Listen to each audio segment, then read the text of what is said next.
اعوذ باللہ من الشیطان الرجیم بسم اللہ الرحمن الرحیم الحمد للہ رب العالمین الصلاۃ والسلام علی اشرف الانبیاء والمرسلین۔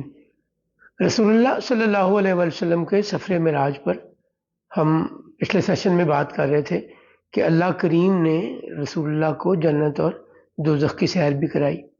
رسول اللہ صلی اللہ علیہ وسلم جب سدرۃ المنتہا سے آگے گئے، جس مقام پہ جبریل نے کہا، وہ ایک شعر ہے نا نعت کا، جلتے ہیں جبرائیل کے پر جس مقام پر اس کی حقیقتوں کے شناسا تم ہی تو ہو۔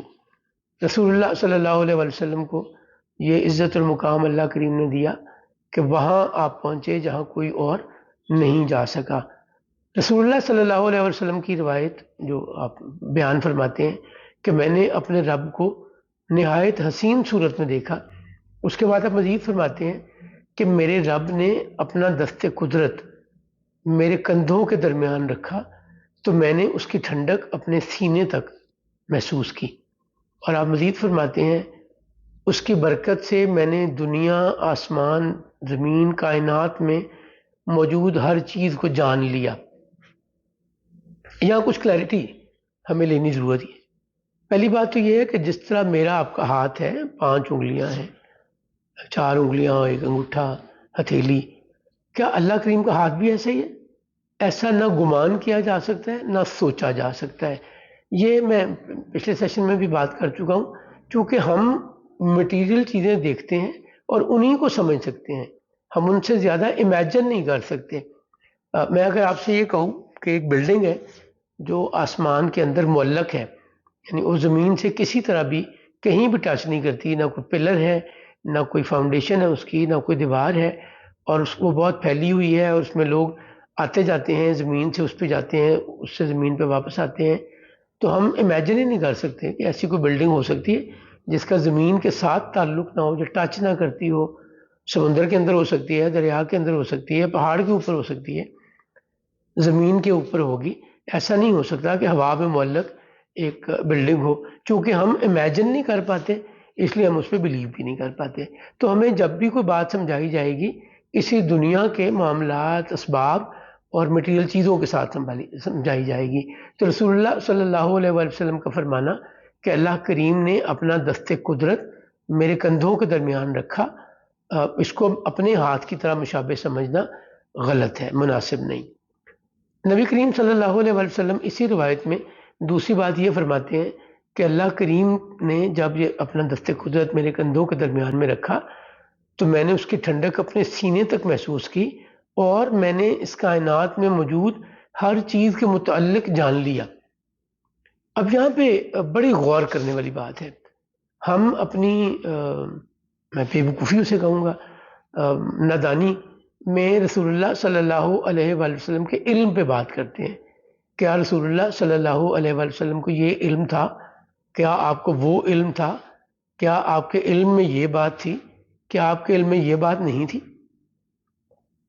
کیا میں جو کلمہ پڑھتا ہوں، جو ایمان لاتا ہوں رسول اللہ صلی اللہ علیہ وسلم کے آخری نبی ہونے پر، اللہ کے آخری رسول ہونے پر، میں ان کے علم کا احاطہ کروں گا؟ میں یہ بتاؤں گا کہ رسول اللہ کو کس بات کا علم تھا اور کس بات کا نہیں؟ میں تو اپنے استاد کے متعلق نہیں بتا سکتا کہ میرے استاد کے پاس کتنا علم ہے، جتنا انہوں نے مجھے سکھا دیا اتنا یا اس سے زیادہ۔ کیا انہوں نے ہر چیز مجھے بتا دی یا ہر چیز نہیں بتائی؟ اور جب میں اپنے تئیں وہ سب کچھ سیکھا تو وہ میرے استاد اس سے کہیں آگے سیکھ کے جا چکے تھے۔ سو یہ احاطہ کرنا کہ میرے استاد کا علم کیا ہے، یہ ممکن نہیں ہے۔ تو کائنات کے رسول کا، کائنات کے نبی کا، نبیوں کے سردار کا، جن کے متعلق اللہ کریم فرماتا ہے الرحمن علم القرآن، میں بہت مہربان ہوں، نہایت مہربان ہوں، اور میں نے اپنے بندے کو قرآن سکھایا، میں نے علم عطا کیا۔ رسول اللہ صلی اللہ علیہ وسلم کو عطا کرنے والا اس کائنات کا رب ہے۔ اللہ کریم فرماتا ہے کہ میں نے اپنے نبی کو اس لیے امی رکھا کہ کوئی یہ نہ کہے اللہ کریم قرآن کریم میں فرماتا ہے کہ میری وحی آنے سے پہلے نہ تو وہ اپنے دائیں ہاتھ سے کچھ لکھتے تھے نہ وہ کچھ پڑھتے تھے، اس لیے کہ میری وحی آنے کے بعد، میرا کلام آنے کے بعد، اعلان نبوت کے بعد کوئی یہ نہ کہے کہ یہ علم تو فلانے استاد سے سیکھا ہے، یہ علم تو فلانی کتاب سے حاصل کیا ہے، یہ معلومات یا یہ عقل تو تمہیں فلانے انسان یا شخص نے دی ہے۔ امی کا میں پہلے بھی ذکر کر چکا ہوں، آج دوبارہ کرنا چاہوں گا۔ امی کا مطلب ہے ایسا شخص جو کسی زبان لینگویج کو لکھ نہ سکتا ہو یا اس زبان کے لکھے ہوئے کو پڑھ نہ سکتا ہو۔ اس کا تعلق علم سے نہیں ہے، اس کا تعلق ان الفابیٹ سے ہے، اس کا تعلق اس نومنکلیچر سے ہے، اس کا تعلق اس لگیچر سے ہے جو کسی زبان کے لیے استعمال ہوتا ہے۔ اس کی مثال میں آپ کو دیتا ہوں۔ میری نیٹو لینگویج پنجابی ہے اور میری زندگی لاہور میں گزری، تو میں پنجابی بولتے ہوئے سمجھتے ہوئے بڑا کمفرٹیبل ہوں، کسی حد تک سمجھنے میں آسانی ہے۔ اب اگر آپ ایسٹ پنجاب جو ہندوستان کا حصہ ہے وہاں کے لوگ دیکھیں، اپنے آپ کو پنجابی کہلاتے ہیں، جنہیں ہم سکھ کہتے ہیں عام زبان میں، وہ بھی پنجابی بولتے ہیں، ہماری طرح پنجابی بولتے ہیں اور سمجھتے ہیں، بٹ ہم لکھتے ہیں اسے عربی رسم الخط میں، جبکہ وہ اسے وہ مکھی، چندر مکھی، کیا ان کی لینگویج کا نام ہے، گرمکھی میں لکھتے ہیں پنجابی کو۔ اب میں پنجابی سمجھتا بھی ہوں، اب میں پنجابی بولتا بھی ہوں، میں پنجابی میں سمجھا بھی سکتا ہوں، میں پنجابی کلام بھی بہت سارا مجھے زبانی یاد ہے، میں بہت سا مدعا، بہت سی باتیں، بہت سی فلاسفیز پنجابی میں بڑی آسانی سے بیان کر سکتا ہوں۔ بٹ میں اپنے دوستوں کو جو سکھ ہیں، جو گرمکھی میں اسی زبان کو لکھتے ہیں عربی رسم الخط کی بجائے، میں وہ پڑھ نہیں سکتا، نہ میں انہیں اس انداز میں لکھ کے دے سکتا ہوں۔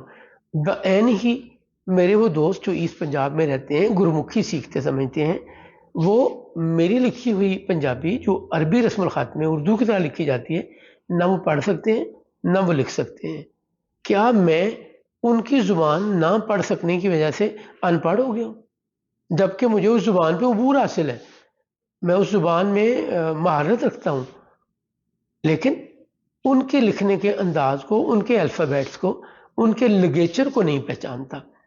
تو امی کی بنیادی ڈیفینیشن یہ ہے کہ کوئی شخص جو کسی زبان کو، کسی لینگویج کو لکھ نہ سکتا ہو اور اسی زبان کے لکھے ہوئے کو پڑھ نہ سکتا ہو، وہ امی ہے۔ ایسا نہیں ہے کہ امی کے پاس علم نہیں ہوتا۔ اور اگر رسول اللہ صلی اللہ علیہ وآلہ وسلم کی بات ہم کریں تو اللہ کریم تو خود بتا رہا ہے، اور پھر آپ دعا ہم جو بچپن میں اسکول میں پڑھتے ہیں، یاد کرتے ہیں، قل رب زدنی علما، اے اللہ میرے علم میں مزید اضافہ فرما۔ یہ کون دعا مانگ رہا ہے؟ کس نے ہمیں یہ دعا سکھائی؟ جناب رسول کریم صلی اللہ علیہ وآلہ وسلم نے۔ اللہ کریم کے علم کا، اللہ کریم کی عطا کیے ہوئے علم کا کوئی اندازہ کر سکتا ہے؟ اور وہ بھی امتی۔ رسول اللہ صلی اللہ علیہ وآلہ وسلم وہ ہیں جنہوں نے کائنات کو، دنیا کو کئی نئے علم دیے، ایک نہیں بے شمار نئے علم دیے۔ رسول اللہ صلی اللہ علیہ وآلہ وسلم نے پورا فائنینشل سسٹم دیا، رسول اللہ نے زکوٰۃ کا سسٹم دیا، رسول اللہ نے شریعت ہمیں بتائی، رسول اللہ نے آسمانوں کی حقیقتیں ہمیں بتائی۔ آج بھی ہم رسول اللہ کے 1400 سال بعد اتنے ایڈوانسمنٹ کے باوجود اسٹرانومی میں، اسپیس میں، اسپیس شٹل کی صورت میں ہم مریخ پہ پہنچے ہوئے ہیں، ہم نے ہبل نام کی دوربین ایجاد کر لی، اس کی فوٹوگرافس لے لی۔ ہم بات کرتے ہیں کہ ملینز آف ایئر دور گیلیکسیز ہیں جن تک ابھی پہنچ بھی نہیں سکے، ابھی تو ہم فوٹوگرافس ان کی دیکھتے ہیں اور اندازہ کرتے ہیں کہ یہ کتنا دور ہے۔ میری سرکار تو یہ سارے تو ان کے قدموں کی دھول ہے۔ آپ تو اس آسمان پہ آج تک نہ کوئی پہنچ سکا، نہ کسی نے دعویٰ کیا کہ میں اس آسمان تک پہنچ گیا ہوں، یہ اس آسمان سے اوپر چلا گیا ہوں۔ رسول اللہ صلی اللہ علیہ وآلہ وسلم تو پہلے نہیں، ان تمام 7 آسمانوں پر گئے، بلکہ اس کے بعد سدرۃ المنتہا اور اس جگہ گئے جہاں پر جبریل کی بھی ایکسیس نہیں ہے، جہاں پہ کائنات کا کوئی نبی، رسول، مقرب فرشتہ نہیں جا سکا. اللہ کریم نے آپ کو وہ علم عطا کیا جو جیسے میں نے عرض کی رسول اللہ صلی اللہ علیہ وسلم نے فرمایا کہ جب اللہ کریم نے اپنا دست قدرت میرے کندھوں کے درمیان رکھا تو میں نے اس کائنات کی ہر چیز جان لی. تو یہ سعادت، یہ کمال رسول اللہ صلی اللہ علیہ وسلم کو اللہ نے عطا کیا. تو کیا آپ کے علم پہ ہمیں کوئی ڈبیٹ کرنی چاہیے؟ ہم یہ ڈبیٹ کر کے اپنا نقصان کر رہے ہیں. رسول اللہ صلی اللہ علیہ وسلم یا آپ کے علم کو کم نہیں کر پاتے، ہمیں احاطہ ہی نہیں کر سکتے. وہ پنجابی کا ایک بڑا خوبصورت محاورہ ہے، اس وقت بڑی مجھے یاد آ رہا ہے. وہ کہتے ہیں ذات دی کوڑ کلی تے شتیریاں نو جفے. یعنی ایک چھپکلی چھت کا شتیر جو بڑا چوڑا، موٹا، مضبوط، بڑا وزنی ہوتا ہے، اس کو پکڑنے کی کوشش کریں، اس کو ہلانے یا اٹھانے کی کوشش کریں. ہماری حیثیت تو اس کائنات میں رائی کے ذرے سے بھی کم ہے. اور ہم کس کے علم کی بات کرتے ہیں؟ وجہ تخلیق کائنات. اللہ کریم جن کے متعلق یہ فرماتا ہے کہ محبوب اگر میں آپ کو نہ بناتا تو میں یہ کائنات ہی نہ بناتا. جن کے متعلق اللہ کریم یہ فرماتا ہے کہ میں نے یہ کائنات اس لیے بنائی، میں نے یہ دنیا اس لیے بسائی کہ میں رب محمد کے نام سے جانا جاؤں. ہمیں خیال کرنا چاہیے، ہمیں رسول اللہ صلی اللہ علیہ وسلم کا حکم ماننا ہے، ان کی کیپیسٹی نہیں جج کرنی.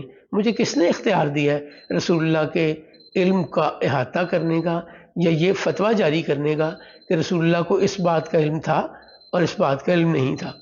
رسول اللہ یہ جانتے تھے اور یہ نہیں جانتے تھے، اور اگر رسول اللہ جانتے تھے تو یہ کیوں نہیں کیا؟ یہ بالکل وہی کج بیسی ہے جس کے متعلق اللہ کریم فرماتا ہے جب اللہ کریم نے حکم قبلہ بدلا نا، قبلہ اول سے بیت المقدس سے بیت اللہ کو قبلہ مقرر کیا، تو یہودیوں نے یہ کہا کہ یہ اللہ کا کلام نہیں ہو سکتا. اگر اللہ کا کلام ہو تو اللہ کو کوئی بات بدلنے کی ضرورت کیوں ہے؟ کیا اللہ کو پتہ نہیں کیا کرنا ہے اور کیا نہیں؟ اللہ کریم نے اس پہ اپنا حکم نازل کیا کہ میں جب چاہتا ہوں جو حکم یا آیت چاہتا ہوں منسوخ کرتا ہوں یا لوگوں کے دلوں سے بھلا دیتا ہوں اور اس کی جگہ نئی آیت یا نیا حکم بھیج دیتا ہوں. تو ہم وہی کام کر رہے ہیں جو رسول اللہ کے دشمن کیا کرتے تھے. اگر ہم رسول اللہ صلی اللہ علیہ وسلم کے علم کی کیپیسٹی یا ان کے متعلق فتوے اور ڈگری جاری کریں کہ رسول اللہ کو اس بات کا علم تھا، اس بات کا علم نہیں تھا، اگر ہم یہ مانتے ہیں کہ قرآن کریم میں ہر خشک و تر موجود ہے، اس کائنات کا ہر راز قرآن کریم میں موجود ہے، تو کیا صاحب قرآن کے علم کا اندازہ ہو سکتا ہے؟ میں سمجھانا یہ چاہتا ہوں کہ یہ بات، یہ ڈسکشن، یہ ساری بحث صرف ہمارے نقصان میں ہے، ہمیں فائدہ نہیں دے سکتی. رسول اللہ صلی اللہ علیہ وسلم فرماتے ہیں کہ میں نے جنت کے دروازے پر لکھا ہوا دیکھا کہ صدقہ کرنے کی نیکیاں 10 ہیں اور قرض دینے کی نیکیاں 18 ہیں. رسول اللہ صلی اللہ علیہ وسلم سے پوچھا گیا اللہ کے رسول، صدقہ تو بظاہر ہم کسی کو دیتے ہیں، مدد کرتے ہیں. رسول اللہ صلی اللہ علیہ وسلم نے فرمایا صدقہ لینے والا بعض اوقات ضرورت کے بغیر بھی لیتا ہے. اس کے پاس کھانا موجود ہوتا ہے، وہ پھر بھی مزید کھانا لے لیتا ہے، جبکہ قرض لینے والا انتہائی مجبوری میں کسی سے پیسے مانگتا ہے اور وہ فکر کرتا ہے کہ مجھے یہ واپس بھی کرنا ہے. تو میں یہاں پہ یہ بات عرض کرنا چاہتا ہوں کہ ہمیں صدقہ بھی کرنا چاہیے اور ہمیں ضرورت مندوں کو، ایسے لوگ جو مانگ نہیں سکتے، جو اپنی پریشانی اس طرح نہیں شیئر کر سکتے، ضرورت پوری نہیں کر سکتے، انہیں قرض حسنہ دیں. اگر وہ قرض واپس کر دیں تو بہت اچھے، اگر وہ واپس نہ کر سکیں تو اللہ کی راہ میں اسے بھول جائیں. اللہ ہم سب کو اس ہدایت اور ایمان پر قائم رکھے. اللہ کریم ہمیں رسول اللہ صلی اللہ علیہ وسلم کی زندگی پر عمل کرنے کی توفیق عطا فرمائے. جزاک اللہ.